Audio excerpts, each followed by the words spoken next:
Hi hello guys, কেমন আছেন সবাই? আশা করি সবাই ভালো আছেন। শখের রান্নাঘর থেকে সবাইকে স্বাগতম। আজকে নিয়ে আসলাম অনেক সুস্বাদু একটা ভর্তা রেসিপি। আশা করি আপনাদের কাছে অনেক ভালো লাগবে। আজকের রেসিপিটা হচ্ছে বরবটি দিয়ে মাছ দিয়ে ভর্তা।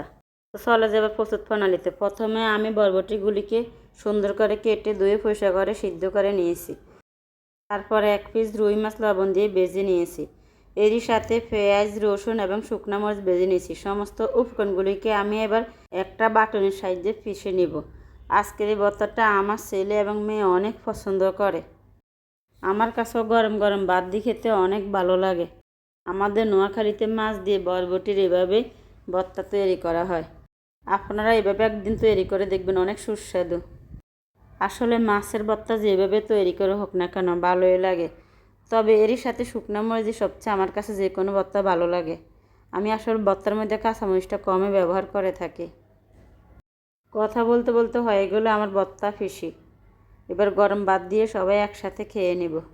এরকম ভর্তা হলে আমার মেয়ের আর কিছু লাগে না। তো ভালো থাকেন সবাই। এই রেসিপিটা ভালো লাগলে কমেন্ট করে যাবেন এবং পারলে শেয়ার করে দিবেন। আল্লাহ হাফেজ।